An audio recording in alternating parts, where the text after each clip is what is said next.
Episode 191. Yeah. 9 left till 200, bro. I know, it's pretty far. It's going to go by quick. What up, guys? Straight from Vegas. I just got back from Vegas. It was a crazy fucking weekend. We'll get into that. Tired as hell. But we got a pod to do. Mm-hmm. Yes, we do. You've been gone, my man. You're finally back. I know. I was gone 10 days, bro. It was a long-ass time. Around the world.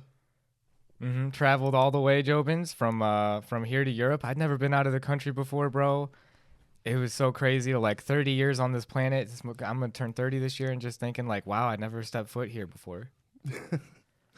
Yeah. I bet that was so sick, dude. All your photos and stuff, and you're making videos. I've been debating. I'm like, dude, we should put them on our channel too, probably, right? Dude, we could definitely put them on this channel too. Guys, I got them on the other channel, the Brenden show, with all the travel vlogs and the What the X's that I do. I appreciate all of it, Joe, and it's such an awesome community. But like, I definitely could put them on here too, dude, because dude, I gotta be honest, bro. I'm really upset about one thing, and Jobins, don't judge me too hard, but I got an iPhone 10 from 2017. I'm like looking up the date when this bitch was released, because it looks like it's like from the 90s it was recorded. It's like almost like a graininess to the quality of the video. Mm-hmm. So some of the things like in Switzerland with the mountains, just Jobins, these mountains, like even videos don't do it justice, but imagine like a shitty quality video on top of it. It hurts. Well, maybe we can put some type of effect to it to where it's like a 90s retro video. Yeah. Well, let's make it it's 90s. Still good because of the perspective of like tagging along for the ride. It was a lot of fun. Uh-huh. And damn, dude, it's just like, I don't know even how to. It's just so much to talk about, guys. I'm such a history nerd because of everything. It's a lot. Let me guide you through it too, because one of the first things he says when I go pick him up at the airport, he's like, God, America's so much better. Why did you think that? What was making you miss America so much? Dude, honestly, missing you, bro. Missing the family. Missing my girl. Like Shannon. Oh, man, I was missing her really bad. That's why that country sucked. No, it's not. That's why America was better. You want to know why the country sucked? Yeah, what made you win? Not the country. It's like just a European thing in general. Yeah, because I feel like all the funny people must have immigrated to the USA that were the funny people. Like all the funny people left Europe or something, because no one ever made me laugh or anything. And this one guy was even trying. Well, what were you doing? Just going up to people and saying and trying to get. We were at a restaurant, for example. Get this.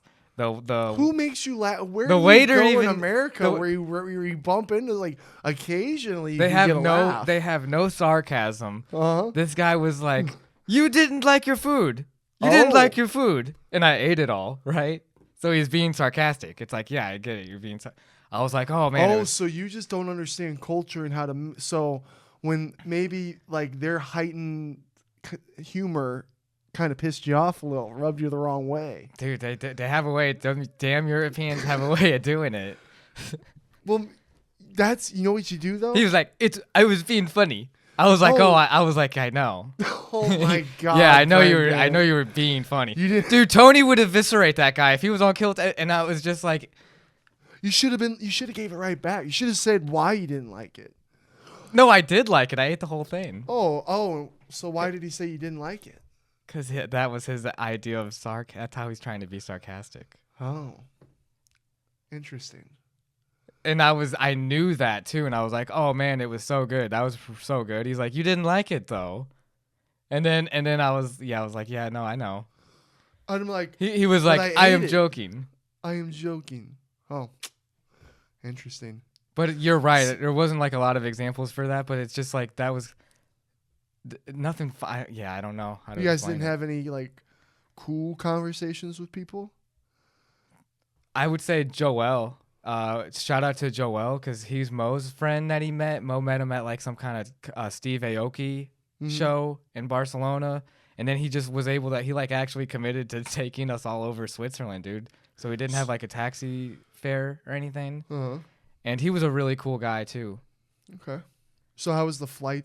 Let's start from the beginning. How was the flight there? How were the flights? Oh my god. You had a 10-hour? Was it bumpy at all? There was turbulence the whole time on all of them. One time we had we had people clapping because they were so happy to land. Really? Yeah. Because of all the shit that's been going on? Yeah, with all the shit going on and the turbulence. And Like the end of a fucking show? Mm-hmm. Yeah. Like the end of like fucking. It was Barcelona to Zurich. It was ours. It was me and Brock, our third flight, and Mo's first flight. Like when in Lord of the Rings, when she takes her helmet, I am no man. But they were like, "Oh yeah." Yeah.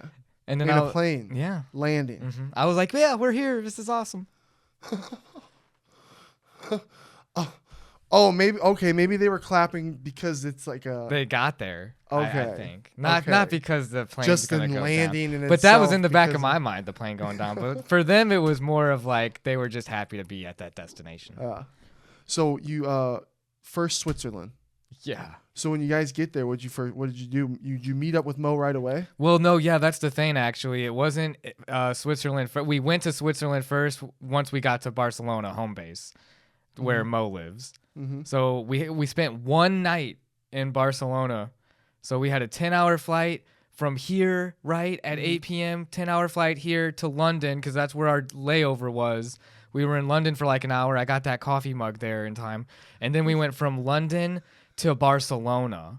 Okay. And that all together, that was 13 hours. Damn. And then once we were there, it was like 5 p.m. or something. So we went out with Mo that night to this place called My Bar, which was a cool little pub, like a bar area in the square. And we walked around Barcelona a little bit. And the next day, that's when we went to Zurich. So we were in Barcelona for a day. Zurich is the big tall thing? Zurich is it's like a city. People are laughing at me for that. It's a city. I don't know anything. In Switzerland. Okay. In Switzerland, and they have like what's like the Swiss Alps, I guess you'd say. Uh-huh. But Joel, he was cool because with Mo's connection, and he took us to this mountain range called like Hochgebirge. Hochgebirge. Hochgebirge.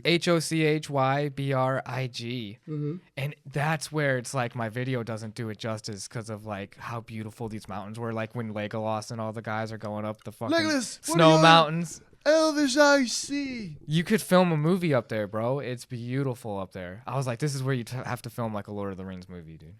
Or make love to your wife. Yeah, I was telling you, I was missing Shannon a lot. You're like, dude. man, it'd just be a moment. Dude, and it was like 60 degrees. It felt like the sun's directly on you, even though there's snow all around. Yeah. So it's like you could be in a t-shirt. That's cool. That's crazy. Yeah. That's freeing. Sounds like it was freeing, majestic. And not only did we do the mountains and everything, but we actually went out to like. How long did that take to get up there? Dude, not long because it was like an hour away from the hotel that we were staying at. So Joel took us there, which was really awesome. And then once it took an hour to drive and get there, it was only like a 45-minute trek. Oh, okay. Because we really just were walking up, and then there's a building where they have it connected to go up Jobin's and this like ski lift thing, and I have that on camera too. Oh, you went up on a ski lift like in Lake Tahoe?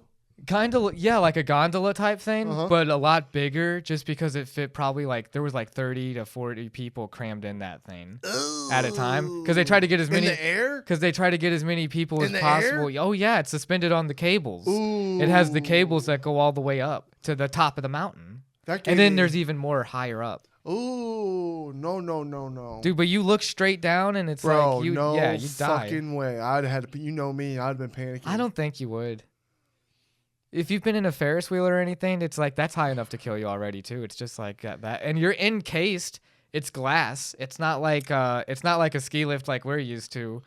The ski lift in Lake Tahoe's, Jobins, it takes you up to the top of the fucking mountain, and we would go during the summer where there's no snow, so it's even higher looking because there's a whole bunch of snow in Lake Tahoe. So I'm sure when you're on those, when it's got a bunch of snow, it doesn't look as bad.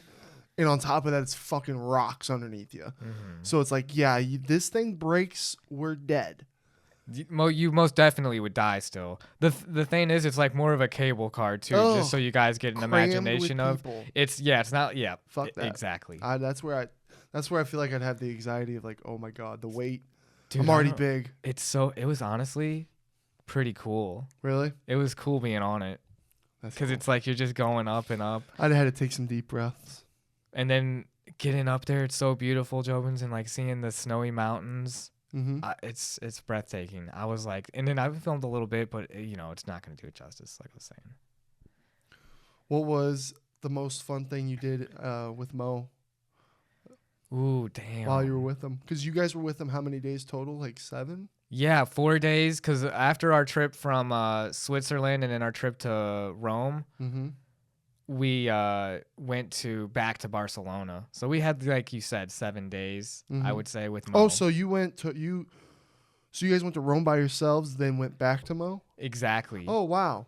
Yeah, me and Brock, our roommate, we went to Rome. It was sick. Yeah, dude. When I get my passport one day, I do want to go to Rome with you. Dude, yeah. Because see this, like, I liked your guys' trip. It was great. It was a great trip.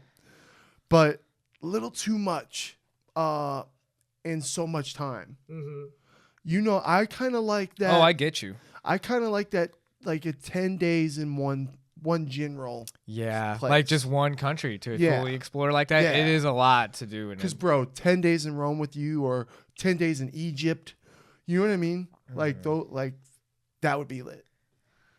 That's honestly how the Ireland trip, because Joe and I got a trip with my mom and my brother to Ireland in September, and that's going to be like another... You should get a new phone by then so you can make a better vlog. 100%. I really want to do that really soon. And that'll be better, because like you said, it's kind of cooler to be in one country the whole time instead of having to... But as much as we did, as short a time as we had, Jobin's, like, we averaged 30,000 steps a day. Yeah. So we were really doing like all you could do in the time 100%. that we had. What was the coolest thing in Barcelona? The coolest thing in Barcelona? I really liked even the wax museum that was there, but they're probably here too. I'd love to go check out a wax museum with you, dude, because it's like the figures are so real when you get up to them. You did that, so you probably did so many things in Barcelona. Dude, I did so many, and we went to this nightclub called the Razzmatazz. Shout out Mo, he showed us this cool nightclub called the Razzmatazz. And we were there till like freaking 3 or 4. It was a long night. It was fun. Shit, I love when them clubs close at 4, baby. I was thinking about the boys, dude. I was like, man, how much fun would Sean have in a Spanish club like that? And you should see how the chicks dress there too. Very That's the old Sean. He's a changed man now. That's true. I missed you. It's weird. You missed me. I missed you this weekend. I was like, damn, Brenden would be having a lot of fun. But yeah, Sean went to the club this weekend and he didn't have a drink of alcohol. Fucking had to go there because he has the contract. Was in and out. All business. Yeah. He's fucking dialed, dude. Damn, not a sip of alcohol. Good for him. That's good. Schmitty got fucked up, but yeah. So real quick, go through like all the kind of things that you did in Barcelona for us. Okay, so the first night in Barcelona, and he's talking about most beautiful places, like the Barcelona beach there is really pretty. And it has like this huge mountain, almost like a Trump Tower, but it's called the W Hotel. It's an encased glass tower. He could be in there and do a sponsorship for sure. But the beach is really awesome too, and there's performers playing all the time. No one's on the ocean because it's a little too cold at the time that we were there in February and March. But we just walked through the Barcelona beach for the first night. Damn, I should have had you guys get some sand. No, well, dude, get this. Oh, you can't bring it back on the plane. You can't take stuff out of the environment or something. Sneak that shit. Yeah, dude, it's the airports too. We went through 7 airports. Damn, that's a lot. It was 7 times going to, or not 7 times going through security, but it's a lot. You know what I'm gonna do? Taking notes. If I go anywhere with you and we go to a beach, mail it. Another pro tip too, just to save money, is like me and Brock got a hotel that was like closer to the beach but further away from Rome. So it was like a decent drive from where we were to where it was like, easily 60 or plus euros to get there. What were the? If you can get closer, it's better for you. That's pretty sick. What were the Barcelona women like? I'll say that they were they're pretty attractive. I'm not gonna lie. There was a lot of attractive women, especially at the Barcelona beach too. Like you could probably just run up that thing and just see like super fine chicks. Just say hello the whole day. Oh yeah, dude. Damn.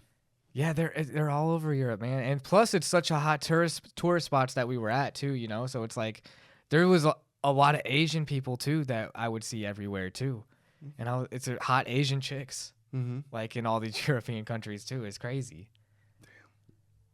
What about the food? What was some? Did you try anything crazy? The craziest, dude. Oh my god, I tried what's called paella, Paella, in Barcelona because it's a Spanish dish, right? So it's like their thing. But we went to this place that I think didn't have great quality food because like I thought the rice was underwhelming. Like the Spanish red rice they had was pretty underwhelming, and then what was in it is like the crawfish and clams and like chicken bits, and the chicken was like had a rubbery texture that I wasn't really vibing with either. And then the crawfish and the clam, you know, it was what it was. It wasn't bad, and it was just a disappointing dish in general. I think there's better places where I could have tried paella, but in my experience with the dish, I did not like it at that restaurant. That's a shame. Yeah. When you go somewhere new, especially out of country. Oh man. Disappointment. And dude, honestly, I had like a little bit of a discussion with Mo about this when he was taking us to the steakhouse in Barcelona. This was one of the later nights, but he took us to the Barcelona steakhouse. And I already knew. I was already talking to him at the beginning. I was like, dude, I'd rather have tipping culture and get better service than have no tipping culture. And you don't have to tip them, but you get like the service that you get.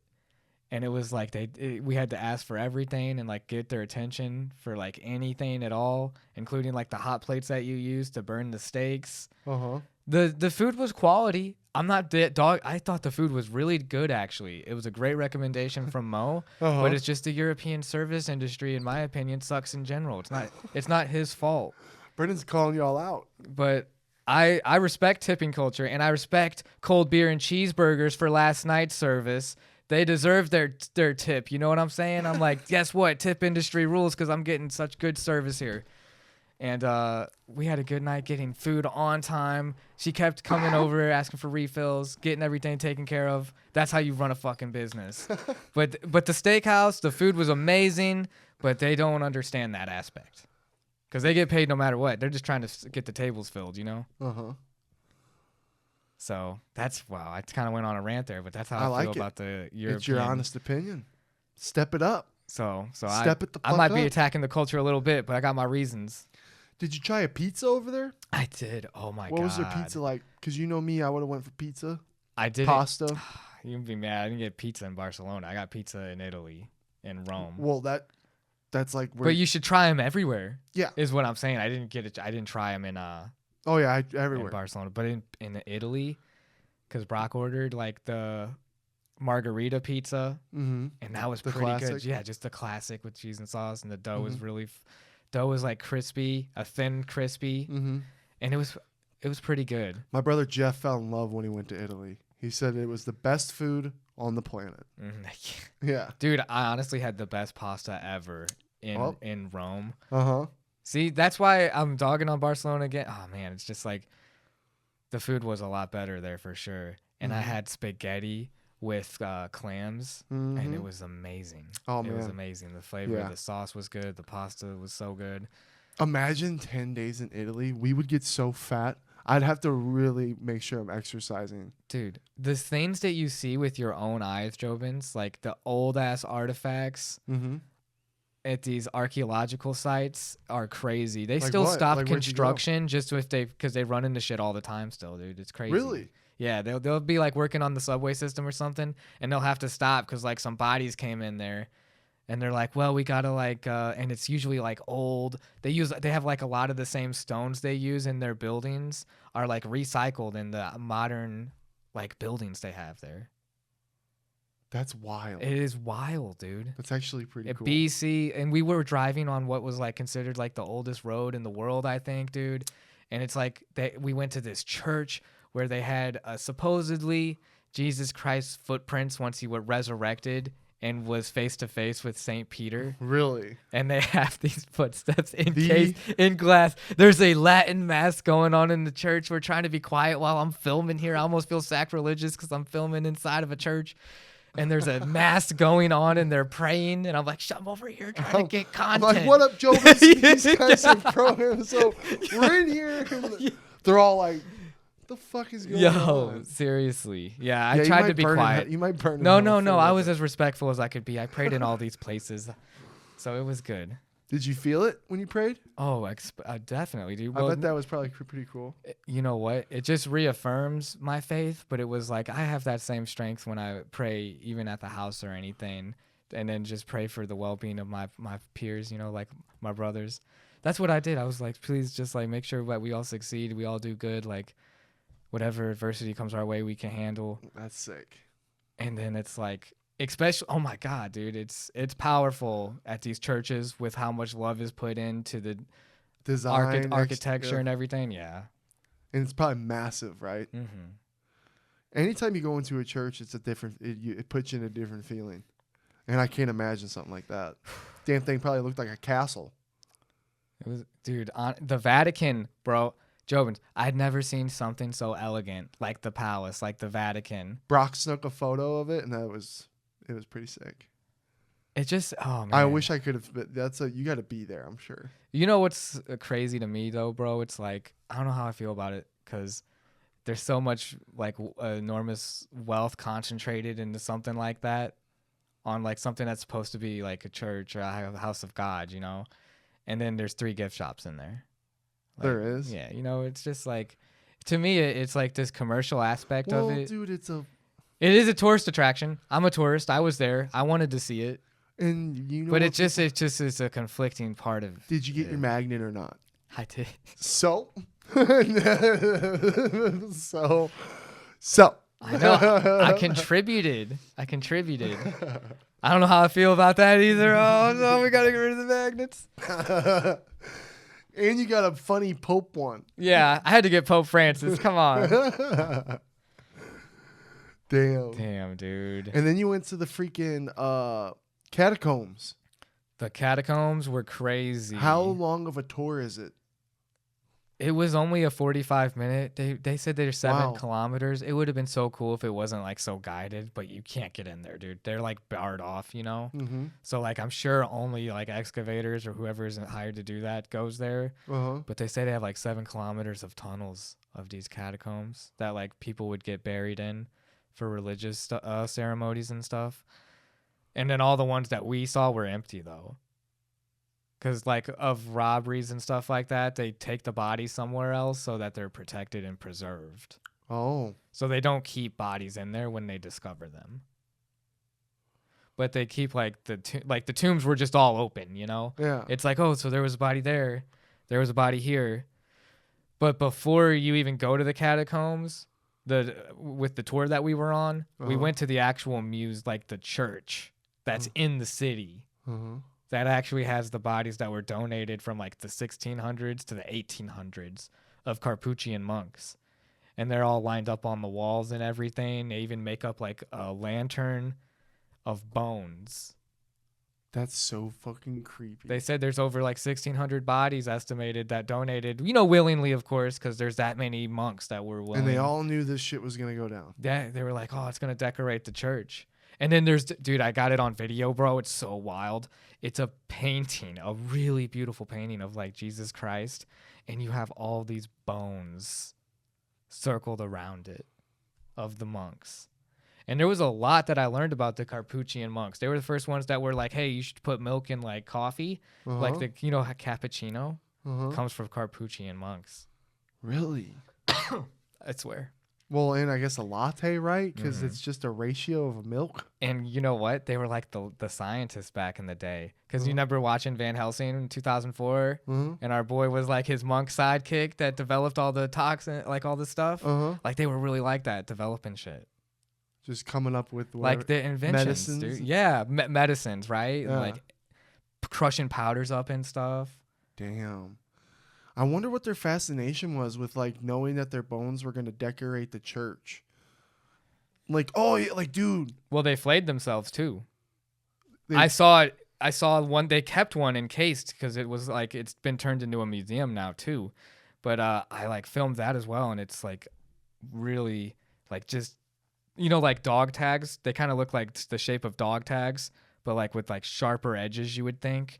And it was like all chained together in like a whip type thing that you would whip your back Oh with. yeah, the Tom Hanks movie. Exactly like that. That's exactly what it was. That's exactly what they did. Yeah.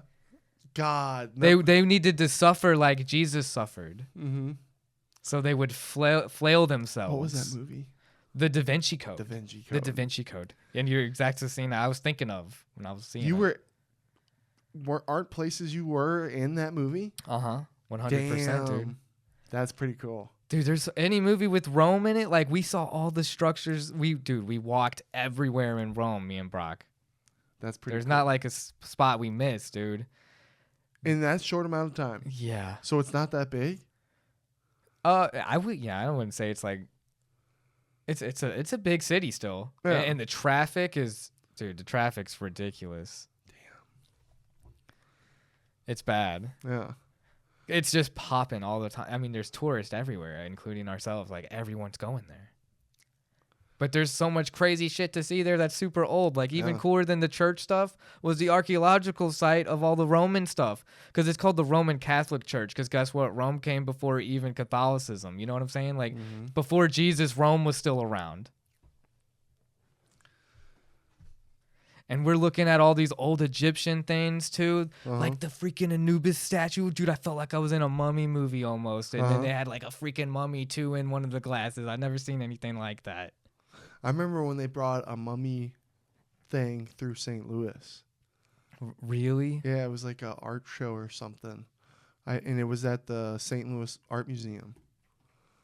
I'm pretty sure. I would love to go to Egypt with you, bro. Because the Egyptians are such a crazy culture too. Oh yeah. They had so much Egyptian stuff there because of the, conquering them and everything and taking a bunch of shit. I need to see the pyramids. We need to see the pyramids. That's one thing on my list before we check out. And not only those pyramids, but the pyramids in Latin America too. Right? Like the Mayan pyramids. What about the ice Aztec pyramids? Is there? Is there? See, I'm gullible. I don't know if if there's pyramids that were in the North Pole or something. They're thinking there. I would check them out.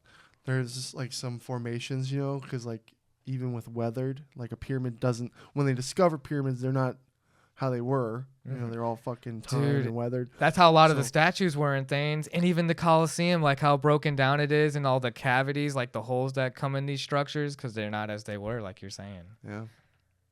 Overall, what was your favorite part of the trip? Favorite part of the trip? Well, it's the best was honestly, I would say, hanging out with Mo and Brock and experiencing like all the different parts. All the different parts and like walking up this beautiful hill all the way to the top. This was a really powerful church place too. And they had Jesus like this with his hands spread wide. And like we went all the way up. I was shaky, bro, because my heights. I was getting scared. Oh, it's like that. Oh, dude, it's the highest point in Barcelona. And you just walk up it. Yeah, like the W Tower I was talking about earlier. It looks small when you're up there. So what kind of? Because you're just up elevation too. You've done that hill with me and Sean, right? With the steps. I don't think I actually have. You never have? Mm-mm. Damn, we gotta make that happen. Yeah, dude. Because I wonder. How steep is this you're talking? Super steep. Super steep. The first hill is super steep. There's two other hills because it's a long trek. It took us like 2 hours. I don't really fuck with super steep height shit. That's where just on the first hill, and it's mud, so if you fell, it's not like it would kill you, but you could scrape your knees super easy. Yeah. You're gonna tumble. You're gonna I had my Brooks running shoes on, so it helped. Forward. Yeah. And it's just up and then up and then up and then. What was it like going down? And hold on. So you get up there and you're right underneath Jesus. And then there's like an amusement park and everything. There's literally a roller coaster. There's like the Superman roller coaster that goes down. How big is it up there? It's pretty, dude. There's a whole town pretty much up there. It's a whole. What? It's the highest point in Barcelona, dude. And it's like a whole. And you walk area. up to a town. Yeah, and there is a road, but Mo took us like to the shortcut, like the hiking path. Yeah. Because you could just like drive up there too. It'd be a long drive still, up a windy road. Wow. And there's bicyclers too, and it's like, damn. But once you go all the way up, then there's a church. And this church is like, it's kind of scary how I'm like thinking about how they even built this church, Jobins, because there's like these, like, you know, like gargoyle type statues, but it's like, I think like monks or something that's been carved in. But I'm like, dude, they had to carve up, and it was like, these are this old ass structure from like times when it'd be even harder to do. Right. Who did it? But they do renovations, I think, because they get so much money from like the people that come in on the roller coasters, and then you have to pay it $5, like it's like €5. You have to pay to get on the elevator inside of the church to go up to the top, where it's even more statues around, and then there's another stairs of circular stairs that you gotta walk up. That's real steep, and then once you get up that, you go outside this doorway, and then Jesus is just right up there. And then you're just like looking. Is he looking down at you, or is he looking up? He's looking straight ahead. Oh, okay. So Imagine if he was looking just down at you when you get up there, and you're just like... Well, it's power. You have to look up at him. And when you do, it's even easier for me because the wall's a little closer to my head. If it's you, you're looking up, you're like hanging off the freaking side too. You know what I'm saying? It's like... my God. And then even like Mo was like taking the picture for us, like a selfie, and he's like shaking because it's like we're so high up that it's like you're scared. You drop the phone, it's fucked. Yeah. And we're just trying to take a selfie off that edge. Because it's high up. Wow. I wish I would have watched your 2 videos before we did this pod, actually, so I could have seen some stuff. Maybe had some more questions about stuff. Oh, dude, it's all good. Honestly, it's a pretty fun video because the first part is like us going to Zurich, and we went to what was the red light district, and a red light district, Jobins, is what's like called a pleasure district. It's where like the sex houses and everything would be. Just want to give context. And No, they know. Yeah. But this used to be that, right? So it's like now it's just like a party street. But apparently I think there's still hookers on the side of the road too. We were just walking through. I think I saw a few hookers. But it was just fun to just go into crazy parties. You put a little emphasis on them hookers. Did Brock and Mo get a hooker? Nope. I can What was that little head? What was that little head thing there? Swoop. No, that's just to get hair out of my way, dude. Dude, I honestly am trying to get a haircut, dog. But I was just saying that because we were watching a lot of EuroTrip before then. We were watching a lot of EuroTrip before that, just because we're getting excited. And it's all the brothel stuff. It's kind of an inside joke, bro. How sad is that she passed away? Yeah.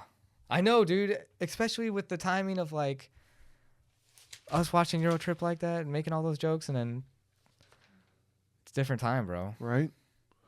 I thought I wrote down her name. What was her name again? I feel bad. I'm forgetting. Michelle Thatcherberg. Yeah. Yeah. Maybe they toured Longstrasse. It was called Longstrasse. And it was this, it's like a road. And it's just like all these clubs and stuff. And they were all listening to American music. Really? Yeah. Europe listens to a lot of American music. It's the same stuff. I was like, dude, I thought I was going to be listening to a whole bunch of different European music.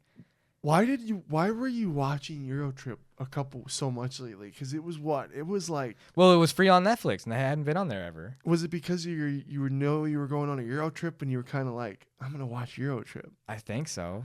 Because I come home, you're watching EuroTrip, then we finish watching EuroTrip. And then it was like that's because Christian really wanted to watch it because of us going to Europe. Yeah, and then the following week, that's when that happened.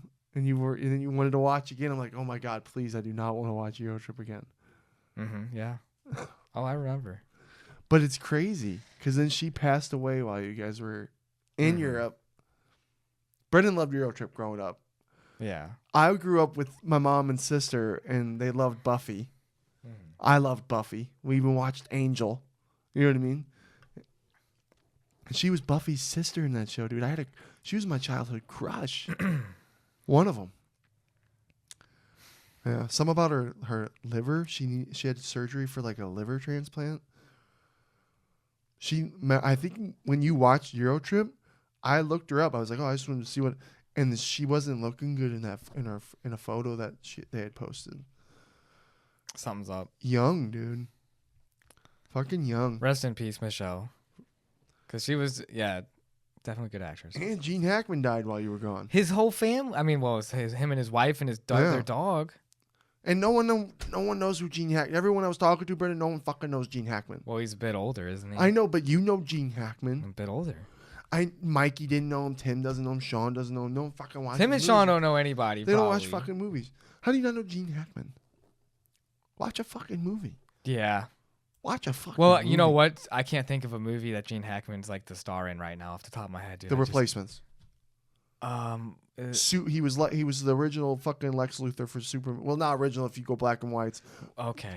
Christopher. That's a big role. I got him. How dare you, bro? Maybe Gene Hackman's not the biggest star, dude. Dude, he won 2 Oscars and he's made What's an fucking Oscar 100 movies. Hey. What's an Oscar mean now these days? What's his name won an Oscar for supporting actor, and that was actually pretty fire, and I want to see the movie. Macaulay Culkin's brother. Oh, Kieran. and guess what? That's a travel movie too. Kieran, I They're want to traveling watch it. in Europe also, but in Poland. Yeah. That's sick, bro.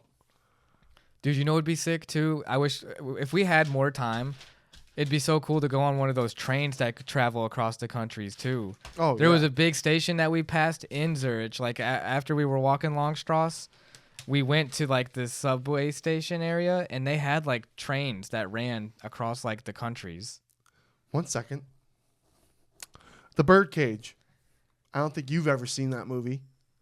The Birdcage. Yeah. Mm-mm. Is that a Gene Hackman movie? Gene Hackman, Robin Williams, the guy from Mouse Hunt who's gay in real life and he's a funny comedian. You've seen Mouse Hunt when you were a kid, yeah. The kind of fat funny guy. He's a big comedian. I know his name, Nathan Lane. Thank you. I love Nathan Lane. I've blanking. Birdcage. How have you never seen Birdcage? I can't. Yeah, I don't know. Exactly. Ants. He's in Ants. He was the man. He's like you get when you say Ants, you're like, okay, you got to figure out who voices. But yeah, he was the mandible guy in Ants. Yeah. Enemy of the State. Okay, that's a good movie. That's a good movie. Ooh, that could be a little ominous. Enemy of the State with Will Smith, and should it's about we deep rewatch state. that? We should definitely watch Enemy of the State. We need go watch Enemy of the State for Gene Hackman, guys, because that's a damn good movie. I'm naming some damn good movies here. The Replacements with Keanu Reeves, right? Come on, football and Little Nicky, brother. He's in Little Nicky. The brother from Little Nicky, Adrian, Reese. Oh, he's in the movie with Replacements. Yeah. Okay. I'm pretty sure he's the running back. Okay. And he sucks, or he's always getting hurt, or he's always doing something wrong in the movie. Mm-hmm. And then remember they have the fat Asian guy who's always eating the eggs. I don't remember that movie that much. I'd watch that one again. I haven't seen it. There was a time period where it was just sports. Remember, it was like football, baseball movies. You know what I mean? Mm-hmm. They were good. The Mexican with Brad Pitt. You didn't like that movie. Or no, maybe it was Josh that didn't like that movie. The Mexican. I don't even remember watching that. Remember it was about the gun? You were like, I fucking hate this movie. I don't remember this movie. Because it was all about the gun. The Mexican. Yeah, with Brad Pitt. Remember, and then they're shooting the guns up in the air, and it comes down and kills the guy on top of the head. It's a good movie. I like the Mexican. Remember, all these movies are not justifying Gene's case. I think it might have been Josh or someone else. But remember, Tony Soprano's in it. What's his name? James Gandolfini. James Gandolfini's in it. In the Mexican. And he plays a gay guy. Dude, everything you're saying isn't helping me. I don't think I watched this movie. Damn, okay. Maybe you need to watch that movie. Okay, Heist. Ooh, wait a sec. Is that with Eddie Murphy? No, that's Tower Heist. Oh, that's Tower. Damn it. Dude, I was going to be pumped if he was in Tower Heist. The Royal Tenenbaums. Ben Stiller. Okay, that one is with, he's got one with Ben Stiller. Behind Enemy Lines. He's in Behind Enemy Lines? He's the guy trying to save Owen Wilson the whole time. Damn. Yeah. That's a good one. Runaway Jury. I don't think I've seen Runaway Jury. That's a good one. I might have to watch that one. I haven't heard of that one. So, yeah. All while you were gone. It was wild. So much had happened while you guys were gone in those 10 days. I know, dude. It was, oh, yeah.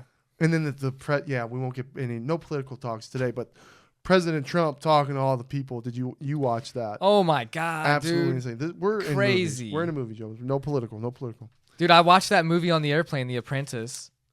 I want to watch that. I would love to watch it with you. I want to watch the Pope movie, too, that you said was boring, but I want to watch it. Bro, Jobins, I was trying to watch the Pope movie. What the fuck's it called, dude? I can't even. Yeah, I forget. The Covenant? Yeah. Is it called The Covenant? Yeah. With Ralph Fiennes? Yeah.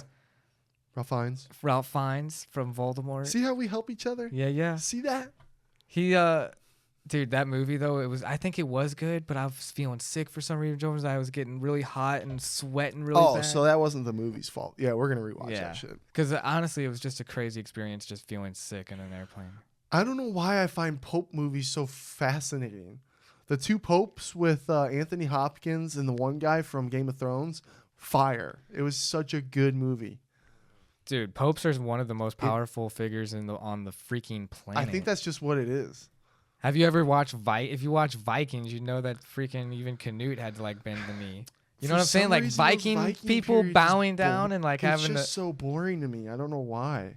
That's why I'm like kind of wanting to go to like the Scandinavian countries. It'd be sick to see some Viking stuff, dude. Really? Some wooden ships. And some shields. Dude, those people were Those people were badasses. Oh, I know they were. I don't know why it just doesn't click with me. I don't know. No one's as badass as the Romans, though. Romans, you gotta go there first, dude. Right? And they had their fucking hats that were fucking scary. Organized. Yeah. They had the shield walls and stuff. But the shield walls got implemented. It's like they even had influences over Vikings and stuff like that. Yeah. So Rome is pretty lit. It's like pretty crazy to like just see it, dude. Yeah, I'd love to go to Rome. To see the old ass Colosseum, this old ass temple that they had. That's why you guys went to the Colosseum. And we went to. You're forgetting shit you did. In the catacombs, we saw a spot that was previously undiscovered from like all the way up until like the 1800s, and it seems to be the starting place of the whole catacombs of like 25 BC or something like that. And it's like this guy. Because dude, back then, you know, they don't have cameras and stuff. They recorded everything on the walls. Yeah. So like the archaeologists are like have deciphered, I guess, enough to conclude that like the guy's name, his family's name, and like their ages at a certain point and stuff. And what's crazier too is that because of time, it was actually outside. Oh, but now it's underground, and there's a church on top of it. What the fuck? Mm-hmm. That's crazy. Erosion, or not erosion? There's another thing that's really crazy. There's a random Roman soldier's house that's like really well preserved, and it's connected to like another like grand palace that I can't even think of right now. But this church, no, not this church, this building, this home of the Roman soldier, it was decaying, so there was a hole in this spot, but it was like a L shape almost like this, and it was like, oh wow, so his bed probably was in there somewhere, and like this dude was thousands of years old. That's really stuff that like I can't even understand it unless being there. Truly feeling it. You know what I mean? You can talk about it. I can watch YouTube videos, but you got to go be there. Yeah, and I feel like I say that a lot in the videos. It's like, dude, I just don't do it justice. Like, you got to see it yourself. Yeah. And be in front of it. Dude, and the palaces, dude, it's just so grand. It's like, just massive. I'm like looking up all the time. I'm like, how did they? Why don't we have more of these? If I was. If I was president, I'd be like, we need more palaces. Well, Barcelona's like structures and like city, it looked really beautiful. Dude, it is. I like that you said that too. Yeah, because it is set up in a really cool way. Everything's so vertical. What was up down? What's the big tall thing in Barcelona? Oh yeah, dude. Mo kept calling it an inappropriate thing. He kept calling it the dildo, the glass dildo. The glass dildo. Because it's like in the center there, and it's pretty phallic shaped, of course. It looks old. Looks ancient. And the whole city looks like it's built around it. Oh. From a sky view. Brock showed me some aerial views, and it literally looks like the whole city was built around it in time. It's crazy. I don't think that building, though... Is that old? Is that old. Really? Unless you're thinking of something that I'm not thinking of. Because it is a big city. It looked like a giant black castle, like white thing castle. Dude, that's something that was so sick to see. Me and Brock went and checked out the Montjuic Castle, and that's where like President Louis Companys, he was executed there, and over 2,000 people were executed there during the the Spanish Civil War. From like 1936 to 1939, it was just freaking crazy. Did you go on a tour in there? We took a self-guided tour and we looked at all the displays and everything. I read everything in there. We looked out. We literally went in like every spot, and I was just imagining like a cool, like Lord of the Rings movie. Because dude, it was just such a sick-ass castle with so many defense points. So hold on, you were able to just go inside? Yeah. Oh yeah, we were all over it, dude. And people were executed in there. So that shit was haunted. Most definitely. Tim makes fun of me because he doesn't most definitely. But it doesn't feel haunted because it's such a tourist spot in the daytime. If it was nighttime, I probably would be a little creeped out. Yeah, see, that's what I would. But like at daytime, when there's like field trips going on there, because it's such a historic place. So it's like there was a field trip there when me and Brock were there. Damn. And I was just thinking, I was like, that's kind of cool. These kids go here for a field trip and like learn a bunch of shit. Meanwhile, we go to baseball games. Dude. And like even this jersey here, like Mo was telling us, like this jersey's better than wearing like the Spain country jersey that this guy has. Because the Spain, I like the patches. Patches are cool. And these are all like counterfeit. Like these are like illegal to buy there. Oh, like the guys that do it, they throw all this stuff, and like the cops have came a couple times, and they had to roll them up and go into the subways.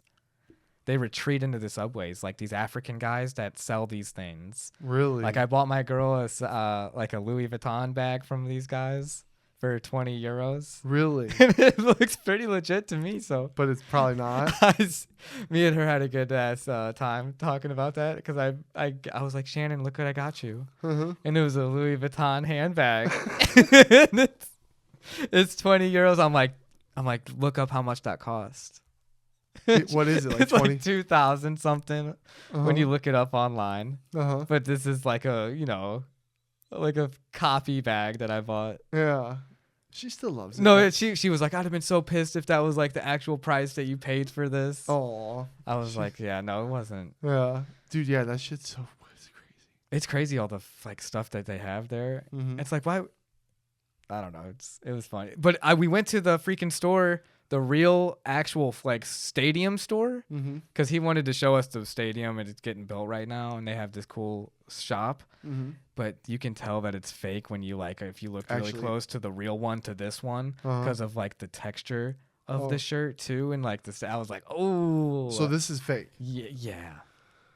Damn. But it looks good. Fooled me. Yeah. Hey, same. He got me. Same. Maybe this part. Maybe that. Yeah, the Spotify logo. Yeah. Yeah, no, it's not perfect. I mean, it's not a real. Interesting. Well, I'm glad you had a good time, then. 10 out of 10? Dude, honestly, a 10 out of 10. It was so cool to just be out of the country. But also, like, it's like, dude, I love America. I'm just happy to be back. I know. That's why I laughed so hard when you said that you... I pick him up at the airport. I swear to God, Joe. As soon as he gets in my car, he's like... Oh, God, thank God I'm back in America. So I was like, damn. In my head, I'm like, man, I'm like, is it really dirty? Is the food all dirty? Water's dirty? Dude, like, Zurich is dirty as hell. Really? It was so shit dirty at night. I was like, because they have public fountains for water, too. I ain't drinking out of that shit. We are lucky with the water that we have. But, I mean, Spain and Italy, I wouldn't say the same about that. And I bet there's really nice places in Switzerland. Like I said, we were in Longstrasse with the freaking nastiest street. Yeah. And a party. So those young people are just fucking throwing shit all over the place. Yeah, but that's wild. All beautiful countries. That's fire, my man. Glad you're back. Get back in routine. Then you're gonna be going on a trip here again soon. Sick. It is. I gotta get my passport. You have to. Dude, the Jobins need the content. They need to see Schmitty go to fucking Europe, dog. Or I'd like to go somewhere first like Egypt with you where you haven't been. And Egypt would be Asia fire. too would be crazy. Yeah. Oh yeah. Yeah. There's a lot of places. We can make it happen. Damn. Fuck. Well, my weekend, Jobin's hanging in there. Schmitty's I'm on 3 hours of sleep, and it's actually hit me right now as I speak. Because sitting down doing the pod with you, it's like poof. Sugar Shane invited me more like to go to Vegas. He had to do a Zook appearance and some poker tournaments. So yeah, I got home at like a little after 3. Mm-hmm. Yeah. Oh, you're talking about today? Yeah. See, it was a little after 3, dog. I think it was like. I think you you probably been home like 3 hours. We went to bed. I went to bed at like 5 something last night. Then I got up at 8:30. Shout out Sugar Shane. Dude has said, Schmitty, you could just come to Vegas, drive to Vegas, you could just crash in my room. I'm like, okay, bet. So I think I'm just sleeping on the couch, right? Mm-hmm. He went on Tuesday. Ezra fought Thursday. Shout out fucking Ezra. Easy dub. Mm-hmm. Like, damn. You know what I mean? Just goes in there, boom, boom. Gets a fucking deep body triangle and just chokes the guy standing up. Hell yeah, dude. It was so fucking dope. Ezra's next up. He's a beast. Can't wait to see him do his thing. That was Thursday. Mm-hmm. Tim left. They all left Friday. So Ezra was staying in Sean's room. Tim stayed in Sean's room. And then I swapped out. So Sean was being fucking Miss Oprah. Okay, so Ezra and Tim left, and then you came in. Yeah, the room. And we all got to experience this fucking badass suite, dude. Mm-hmm. Like, you know the rooms, right? The rooms that we always get that he gets at the Resorts World. Yeah, still nice, but dude, no, his penthouse suite. Oh yeah, okay. You know what I mean? Yeah. Dude, he let me stay in the master bedroom. Mm-hmm. He stayed in the guest room. I was like, surprised the fuck out of me. Dude, that's nice. Dude, it was so sick. I'm a bathroom guy, Jobins. Like if then the day comes when we're rich, you know what I mean? Mm-hmm. Like I want a really nice bathroom. It's just like the thing. And those bathrooms in Vegas, Jobins, at Resorts World, the toilet seat, dude. Mm-hmm. When you sit down on it, it's heated. That's so cool. I took heated. It's a thing on the side, right?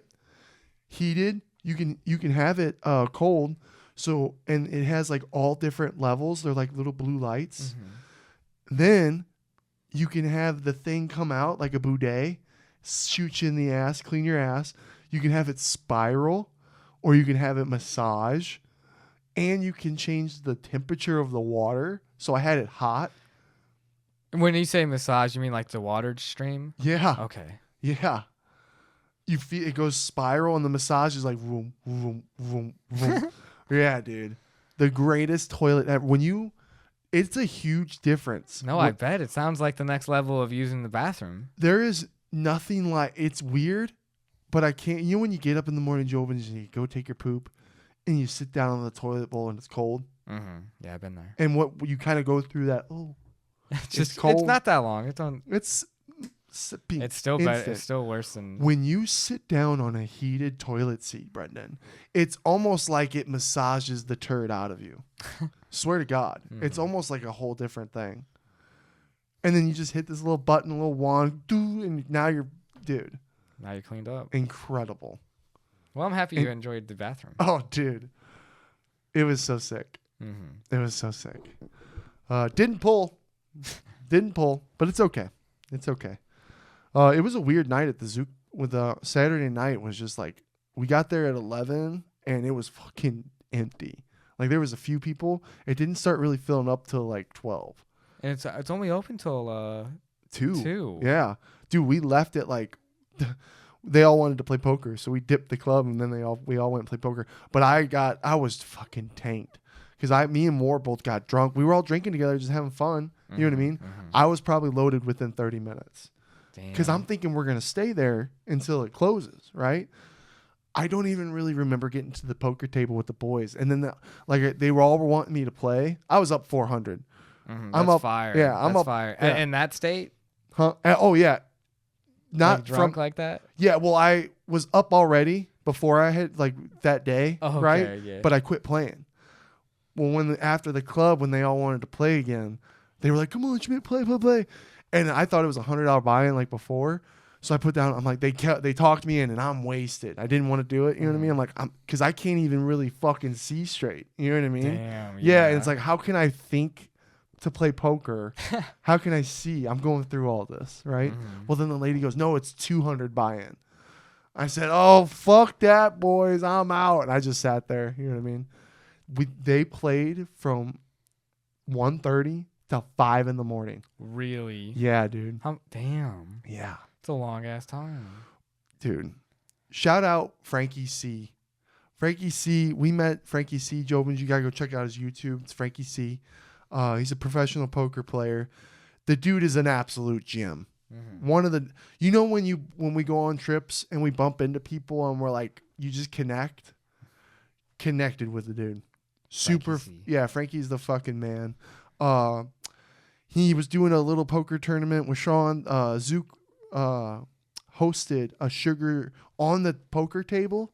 It said Sugar Showdown Tournament. And then Warlike asked the guy if Sean can get it when they take it off. So they're going to ship it to him. Oh, that's so fire. Yeah, for his own poker table. And it'll look like how it was. So sick. But Frankie we were up in Sean's penthouse, and Frankie comes up and he's like actually teaching Sean tricks, strategies, like what he was trying to do. Really? Yeah. Did you have anything that? Oh, I took it all in. He was saying, so he has this, so like the periodic table for science, right? Okay. There's a chart for that with poker hands, and he says he has it memorized, and like so you could look it up, huh? No, he has it. Yeah, we could look it up right now. And it just shows like every hand, it's a whole board of every hand and the best hands. And then there's a color range.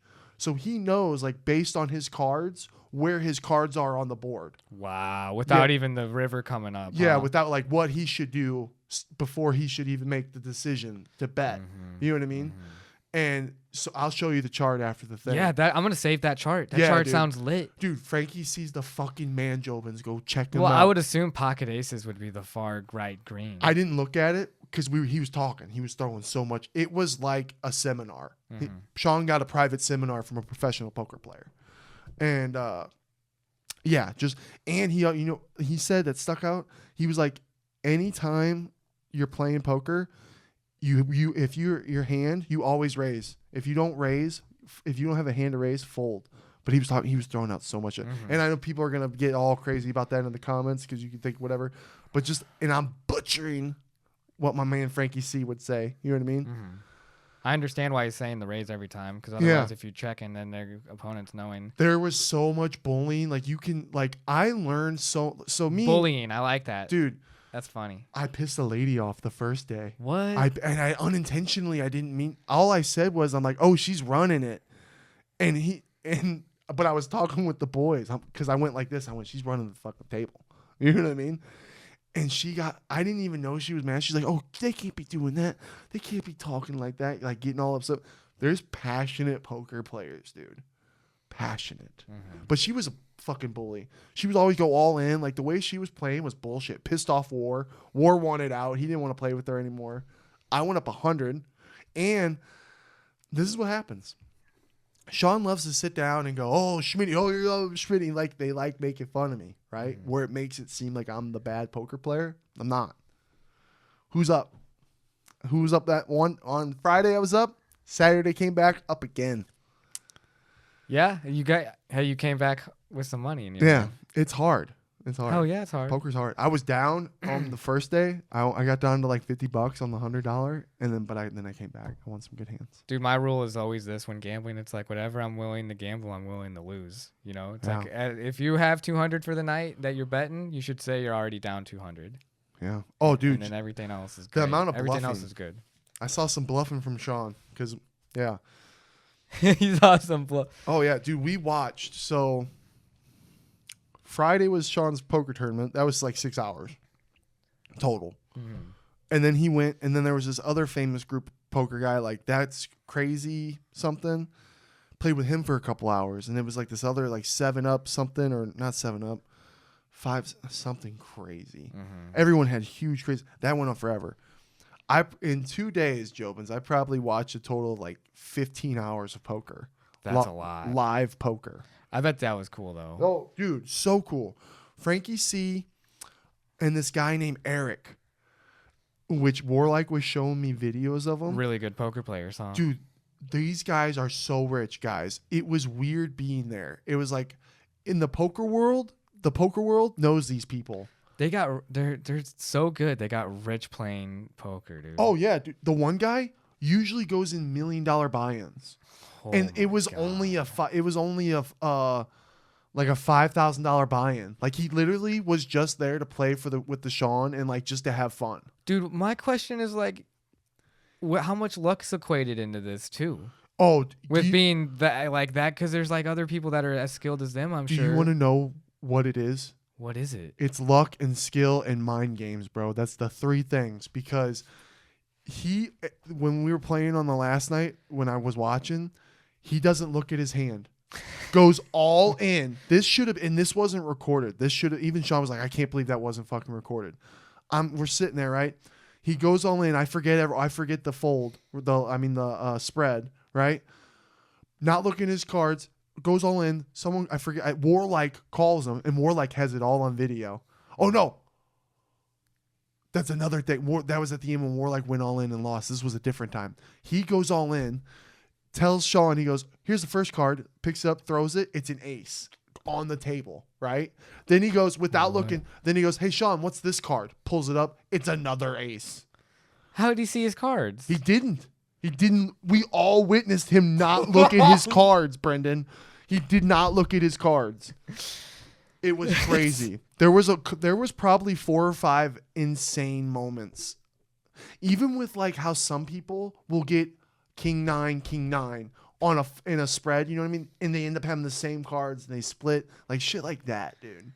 That's crazy. Poker's crazy. He knew he didn't know what he had. He didn't know what he had, but he had pocket aces. So confident. He had pocket aces. Did he win the hand? Yeah. It'd been funny if he would have lost. No, dude, he won it all. His name's Eric something, and he also lost a shitload. Warlike showed me this video because you know how like sometimes I fuck up and Annie, it's a mistake people do where you don't read the flop right and you think you got something else. He lost a shitload of money doing that in a tournament. He thought he had something. He stands up and he gets all pissed off. Like these dudes were rich, dude. He has his own Diet Coke machine in his house, in his mansion. And then with the Frankie C guy on his YouTube channel, Frankie C got popular because like he started like betting with his opponents crazy things. Mm-hmm. He met the love of his life through poker. He said, if you beat me, we go on a date. They went on a date. It went viral. Then they made another one. If you beat me, I'll make you a baby. She beat him. They have a baby. Damn. It's crazy. That's yeah. Cool. And then guess what? Frankie C just had another video with the Eric guy. He beat him, and Eric let him use his Lamborghini for a week. Now they want to do another one, and if he wins, he gets it for a month. Yeah, dude. They do crazy shit like that. That's pretty cool. And it was his wife's Lamborghini. Oh, man. Oh, dude, he pulls out this wad of hundreds, just a fat set in his roll, and it's in his like fanny pack, like, and he's just like, and like just the way they handle the money, you know what I mean? It's just like it's just nothing to them. Yeah, like I felt my life's. What if he would have just been like, "Here you go, bro"? Could you imagine? What he would like? I would have. I'd be like, dude, if it's nothing, like, just hand it. I would have ran him. I probably would have ran. So you know what I mean? How much do you think was in a bundle? Dude, he had 10 grand. That was 10 grand. 10 grand. It was the fattest stack of wad 100 blues, crisp blue hundreds I had ever seen in my life, Brenden. And they were playing 5, like, dude. And I can't even imagine carrying 10 grand of cash on me at one time. Ready for this one? The one guy he's a really nice guy. I forget his name. He looks like an actor. He looks like that dad who's got the combed back white hair. And he's in like, you know, the dad move roles. You know what I mean? You know who I'm talking about? Oh, yeah. Like the Stranger Things guy. Like he looked like him. But guess what? He had just won a lawsuit against Dan Brazilian for like 1.4 million over some Ignite shit. Damn. Yeah, dude. And I'm like, and he just looked, and he's got every night he had a different crazy watch that was worth fucking a couple $100,000 just on his fucking wrist. Nothing. And I mean, dude, if you got the money, like, why not? Dude. The poker, it made me, but you know what was really cool? The 3 guys that we really connected with were Eric, Frankie C, and then, fuck my boy's name, something loves you. My bad, my man. He was really cool too, though. And this is a small world. Remember when we went and saw Suicide Boys for the first time? Mm-hmm. He was the D. He opened up that night, and it was the D. Remember when we were there and there was a DJ? We talked about it in the pod. He was the guy. He was the DJ, and I remember because he has long. Remember the long dreads? Him. That's pretty fire. Party hung out with him. Super nice guy. Cool. One of the coolest dudes. He didn't like that when we talked about me and Warlick fighting. He hated that I poked him in the fight. But I get it. Oh. Yeah. But he was super cool. Eric, the guy who has the Diet Coke fan, and he also owns 28 casinos. Holy hell! He started when he was like Warlike's age, betting. Who are we talking about right now? Eric, okay, the one guy, the Diet Coke machine house guy with the wad of. He owns 28 casinos. 28 casinos. He started betting on baseball when he was Warlike's age. Made $100,000 in 3 years, then started investing. That's such a crazy story. Yeah, dude. He did baseball betting. Yeah, and made $100,000 in 3 years, and then started self-investing. That guy probably loves sports, then, huh? He doesn't sports bet anymore because of owning the 28 casinos. It's like he's just giving back to himself. Interesting. It's insane, bro. Wow, that's weird to think about. He's making money off of his own making money, dude. Yeah, wow. dude. 28 of them. He's got to be worth $1 billion probably. Bro, the guy. It's very weird, Jobins. He's a famous poker player. If any poker fans are watching our pod and you're still here listening, his name's Eric something, and there's a video of him. Yeah, there's a video of him losing a lot of money on a bad flop that he didn't read.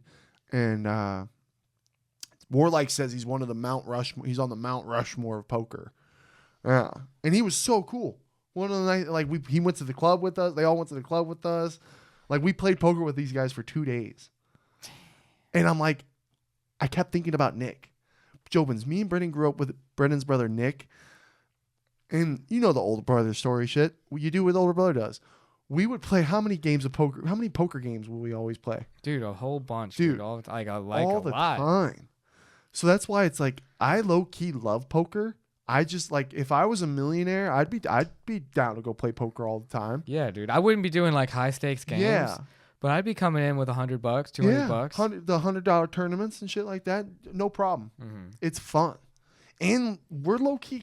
I think we're good. It's luck. There's a lot of luck. You gotta know. You gotta know when, because you can feel it. Gotta know when to hold them. Gotta know when to fold them. You can seriously feel it when you're not getting the cards. You keep getting shitty cards, and you're up $50, and now all of a sudden you're getting shitty cards. Just dip. Just fucking dip. Mm-hmm. That's what I've done. You know, it's a valuable lesson that I'm still having to overcome because it's just tough. Is like even if you're the small blind, you can still fold. Yeah. You don't have to call and put another chip in. Oh yeah, especially if your hand's not good. See, that ain't nothing but a thing to Schmitty. I'll fold real quick. I'll fold before a check. I'll fold. Everyone can be checking. I'll fold. People get mad at me for it. Yeah. Like, what do you want me to do? This shitty card. We got one more card. I got nothing. Everyone could have shitty cards though. That's their argument. A card could flip. I'm like, yeah, but yeah. I'm a very, I don't know. I like I gotta have something. I gotta have something good. Man. And that's what it was. The Eric guy took Warlike had pocket aces. Eric went all in with War, and this was War was up to $300. War went all in. The Eric guy went in with a 4-5, not paired, nothing, just a 4-5. Guess what the flop was? Did you give him a straight? 2-3-6 off the first three. He was fucked. And Warlike said, but guess what? I wish Warlike was here, Jovins, because he's such a poker guy too, and he loves these guys. It was like watching a fanboy live his dream, because he's literally knows everything about these guys, and he's getting to play with them. I'm like, it was pretty sick. I would have been like, Eric, do you own this fucking casino? Tell me right now. Tell me right fucking now. Dude, Frankie C, when he comes out, he's got to come out here. You would love Frankie. You would really. He reminds me of the one guy, the actor from the 2010 or 11 Freddy movie. You know who I'm talking about? The main guy. Remy Malek? No, well, Is that who you're talking about? Kinda, but no, he's not in Fred. He's not in the Freddy. The Freddie Mercury movie. No, Krueger. Oh, Nightmare- Freddy Night- my Krueger. bad. I'm like, what the Nightmare- hell is Freddy movie? Nightmare on Elm Street. My bad. That was my bad. Who is he? In 3 that? hours of sleep. Who's he look like in it? The main guy from the 2010-11 one. Oh, Like the white the guy that was from Jennifer's Body too. Yes. And he got killed in He that. reminds me of that dude. I'll show you, and then I'll show you, and you'll go, yeah, looks just like. Okay. I thought he. I know was who him. you're talking about now. I kept going. Frankie's He's an kind of got actor. the curly hair then, or is No, he- he's got it like slicked back, straight. I'll show you. okay. But yeah, super cool dude. And then, but here's the crazy thing, Jobins. Well, fuck, I don't want to spoil it. What? You can't just say that and then say that. Frankie subscribed to our YouTube channel and he commented, and I don't. In his videos, Oh no! Don't even say it then. Yeah. Don't in sell his him. video, he's got a YouTube video come out in 3 weeks, Jobins, with Sean, and I won't spoil anything. So I got your back, Frankie. That's love right there, baby. He's gonna be like, I didn't want anyone knowing that it was even a thing. No. Did you already? We had he has content on his Snapchat and Instagram. I'm just kidding. Yeah. No, I didn't spoil anything yet. Oh, I'm not jeez. going to. So we'll talk about it in 3 weeks. I'm excited. Yeah. But just crazy shit. Crazy shit. It was an honor Mm-hmm. kind of get experiencing all that. It's like I learned shit.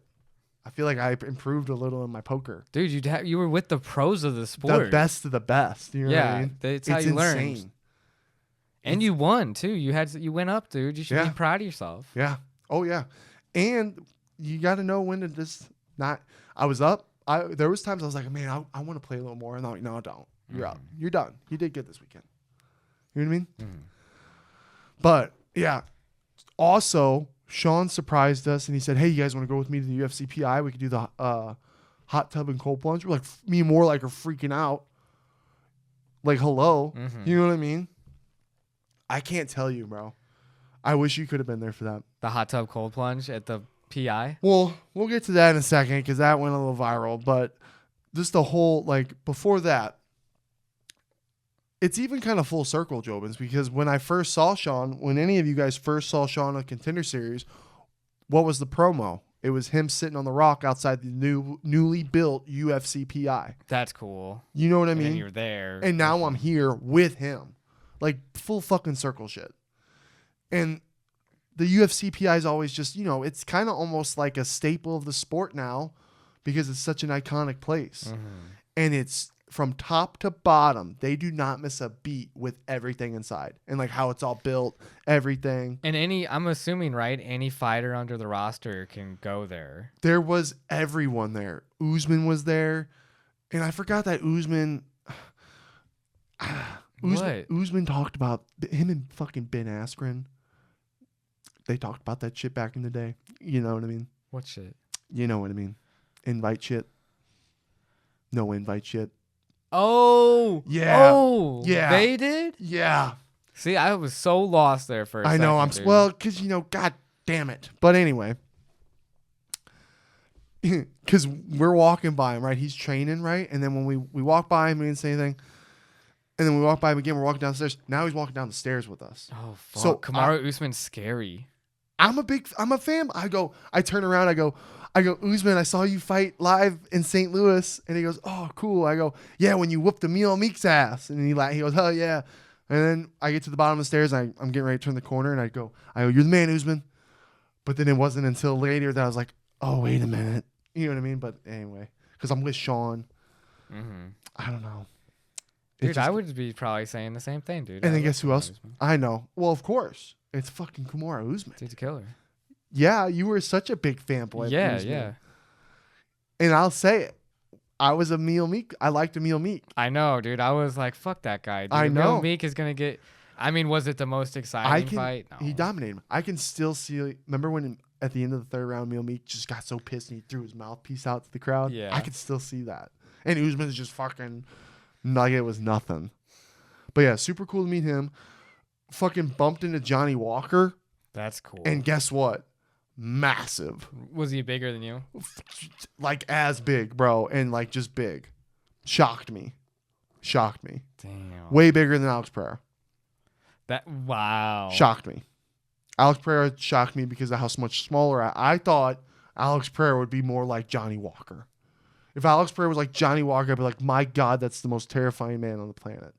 Dude, he probably would kill Johnny Walker though. Yeah, dude. It's crazy. That's how crazy this sport is. It's like you got guys like that. You know what I mean? Yeah, he comes in, beats Magomed. Yeah, it's like, oh my God. But yeah, and then I got a photo with him, and I was like, hey, let's dude, go, he's man. always an exciting fighter. Yeah, dude, and he was such a nice guy. That's the thing about all these fighters, man. They're nice. Most of the time, they're fucking nice. Mm-hmm. It's hard to be it's easy to be the coach, the couch coach. You know what I mean? Mm-hmm. When you think when you think things. Yeah. Yeah. No, I get it. Yeah. But we could not escape Merab. Everywhere we went, there he was. He was out for you guys. He was, dude. Okay, so we're in the UFC PI, right? Sean's taking us to the food court. We're going through a whole tour, right? We play ping pong. We're playing ping pong. Cool. And then through the halls, dude, or it's memory lane. It's all the fighters on the wall, really? like from moments. Oh, yeah. Dude. That probably was really cool. Dude, it was. Are you allowed to have cameras there? Oh, dude, I videotaped so much. Oh, sick. I took so many videos. Dude. Yeah, dude, I took so much shit. Took photos. Oh, yeah. Everything you see, any video of the PI that you've seen, we went through. I saw the media room where everyone gets together and it's like a college classroom. Saw that. Did you see like the treadmills? I guess they have. Oh yeah. Do they have those things? We went through the whole workout room. I saw dude. It was like a circle thing. It looked like a. Did you get to do any of it? The hot tub and cold plunge. It'd be crazy if you put on the diagnostics and stuff and it read all your vitals or shit. Dude, just going in the hot tub and cold plunge, I was like, dude, everyone's been in here. Every fighter's been in there. That's cool. You know what I mean? Dude, is it true that every fighter's been in there? there? They had, dude, Connor when the PI opened up, Connor went on his own little private tour before it opened. Whoa. You know what I mean? John Jones has been in there. How long did you have to cold plunge for? Dude, we were in Sean, I just did minutes. I did a minute, and then I did it 3 times. Okay. And then I think the last time was the hardest. I think I only did 30 seconds. Well, dude, that's cold. Dude. And it's your whole entire dude. That is the top-notch cold plunge hot tub.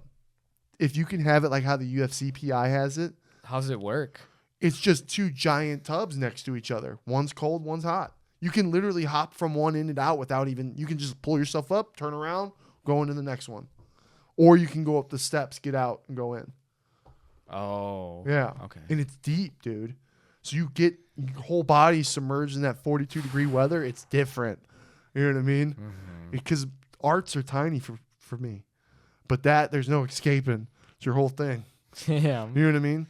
So, and being in that room was just so it's crazy when you see it so many times, Jobins, and then you see it in person. Even walking in, and in the book with all this Muhammad Ali shit, all the trophies. Dana White's office stairs are right there to his office, one of his offices. You know what I mean? Yeah. Shout out to the lady at there's a little gift shop on the inside, Jobins. I was going to buy this. We were walking out. I'm like, dude, I got to go buy this real quick.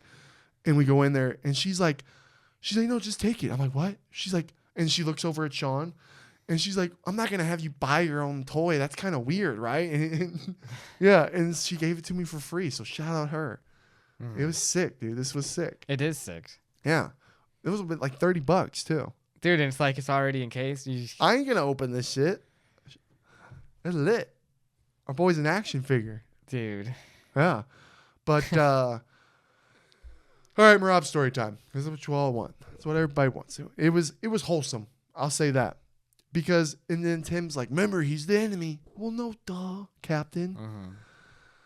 But what am I supposed to do? So we go into the food court, right? And I see the one UFC buddy. I forget his name off the top. Zahiri or some shit like that. He's doing decent in the UFC. But I see him, but there's a pillar blocking Merab and all the other guys, right? But I see him. I'm like, my bells went off, right? Because I'm behind everybody, and they're going to the food court, right? So now I'm behind them. All of a sudden, I'm getting pulled like this. Damn, under the arm, getting pulled. Merab grabs me like this, and he's going, "You're coming with me now, buddy. You're going to work for me now." Oh. And he's saying stuff, and everything's happening so fast, and then his 3 buddies are right behind me. Oh, I felt like Artem Labov, dude. I felt like Artem Labov when he got pressured by fucking Khabib. Remember that? Damn. But I wasn't getting pressured. It was actually completely nice. He was being nice. I make jokes back to him. He let go of me when he pulled me to the side, but he was wanting me. He was like, it was like a grab where he was like wanting me.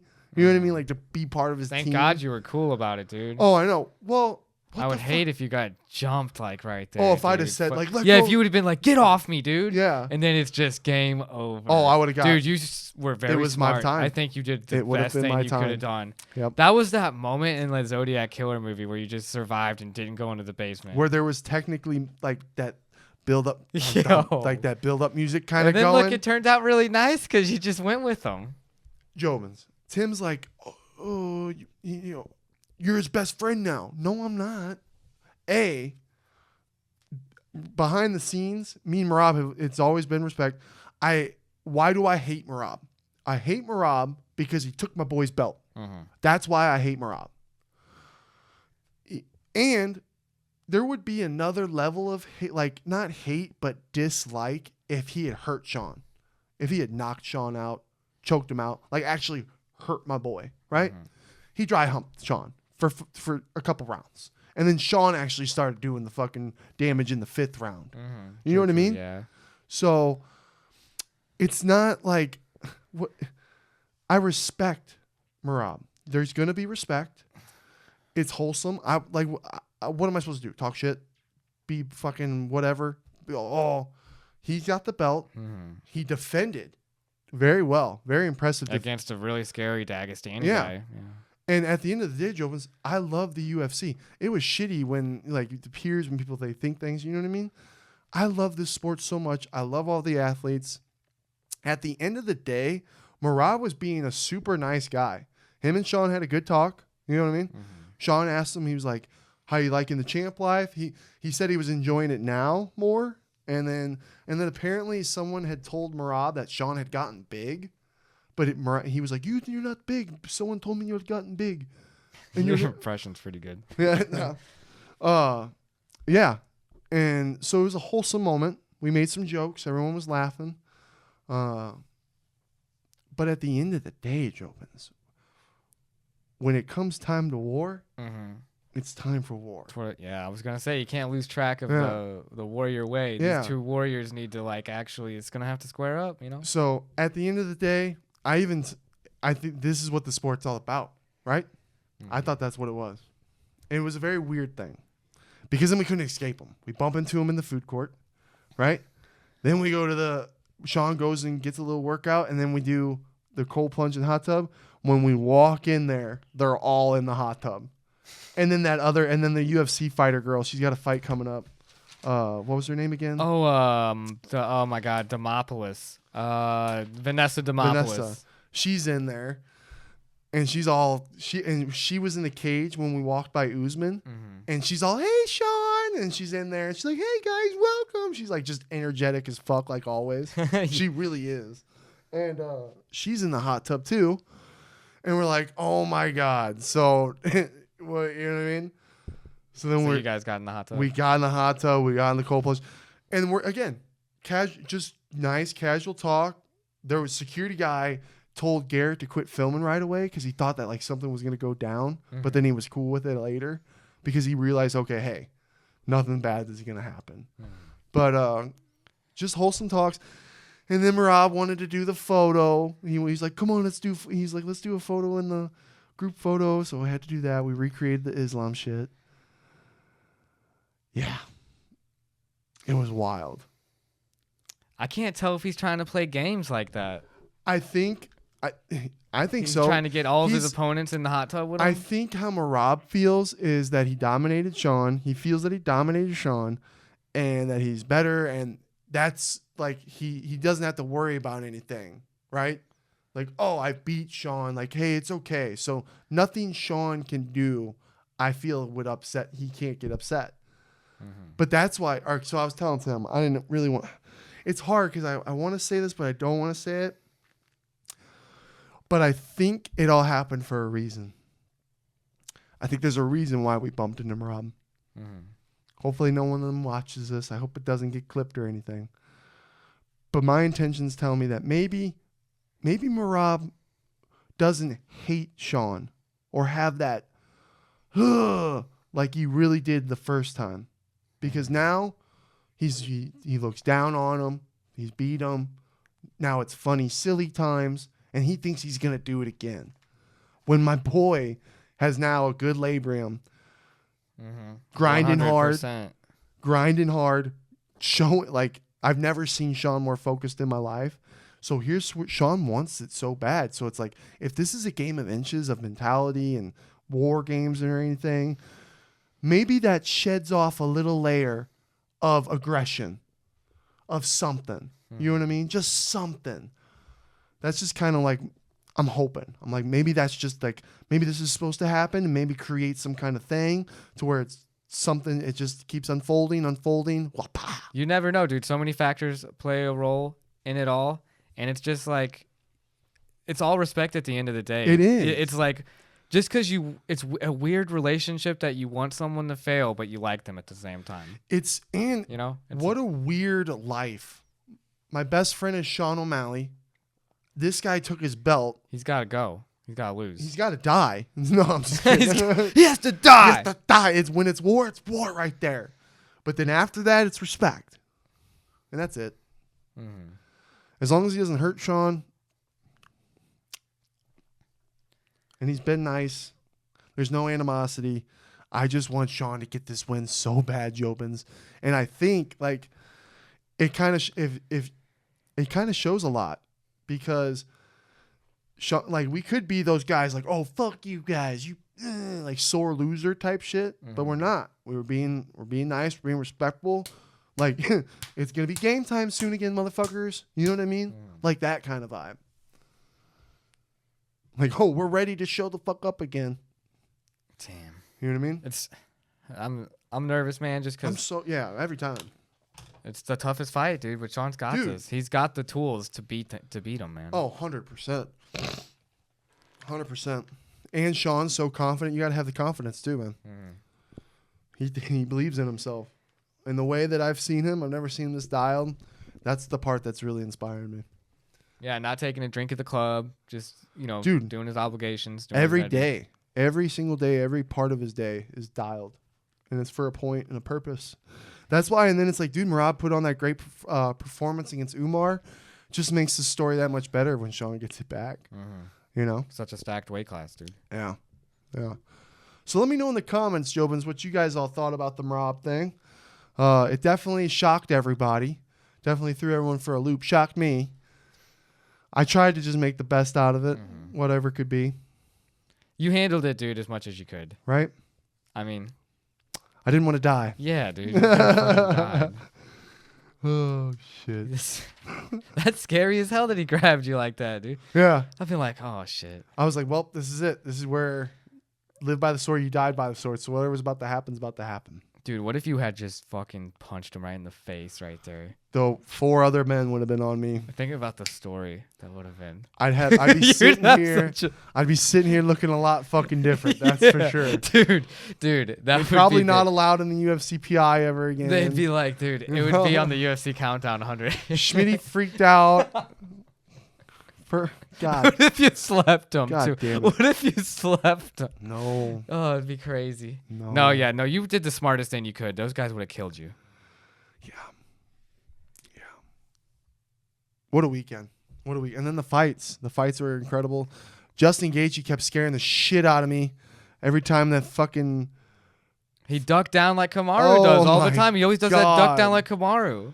Oh my God, it was scary. That was a stressful fight. And then, dude, my parlays, I had a 7-leg parlay for a $10 into $1,400, and Bobby Green was the only one. And that was the one I picked on Kalaev too. You picked Bobby Green to win? You're 7-leg kidding me, bro. $10 to $1,400, Brennan. King Green, by the way. King Green. Dude, that's like could be knockout of the year type shit. Oh my God. The kick that he landed. Right on the point of the, at the end of the heel. A back spinning head kick. And it looked like it killed him. Yeah, a back spinning head kick. Perfect placement. Slept him. That perfect where all that fucking weight was. King should be done though, dude. He's been getting beat though, and he keeps his hands down the whole time. It's like I respect your style, but your style's getting wrecked in there. Damn. Yeah, dude. It was a good night of fights. He was your only person, and it was a 7-fight parlay for 1,400. I'm sad for you. You picked everyone. Oh my god. So Curtis Blades was on there, but he got sick. So it probably would have been a little less, but originally that's what it was. Dude, I'm sorry. Yeah. I still won a parlay. I won $35, guys. I bet $5 for 3 fights. Ankalaev, Justin Gaethje, and Baja Mendez. Yep. I had Baja Mendez, Justin Gaethje, Pereira, and the first fight on the main card. The first fight on the main card. I can't even. I had the. And then Alex lost that one for me on the last one, and that would have been 20 into like 160. Oh my god, was it the Alex Morano fight? Did you see Alex Morano get TKO'd? The ref called it off. He was getting punched. Oh yeah, no, yeah, we like did see 100 strikes, dude. Yeah. He was a zombie. I was like, you couldn't kill the guy. Yeah, and he was still swinging back a couple of times. It was a great. That was crazy. The main event, a lot of people were upset, like saying it was lackluster and everything. But dude, that was just such a technical fight. And honestly, the way that the power between both guys, it's like you can't make a mistake. Every punch could be or movement. It seemed like every time Pereira kept freezing up. Yeah. Every time he would keep getting him froze up, anything that would land was fucking bad. It's just like I say it time and time again, bro, and we saw it again tonight. There has to be an evolution in these other guys because the Dagestanis and the Russians, the Georgians, all these guys that are just wrestling heavy since they were freaking 5 years old. Bro. What won him the fight? It was the wrestling. It was the pressure. Game. It was the pressure. Pressure. You know why Pereira he wasn't was doing great with the takedown defense, dude. His hips were doing great. 11 takedown defenses. Yeah. He had that sick ass transition in the 5th round that he did, which was pretty fucking He did do crazy. a great job defending. Yeah. It was just that fucking pressure.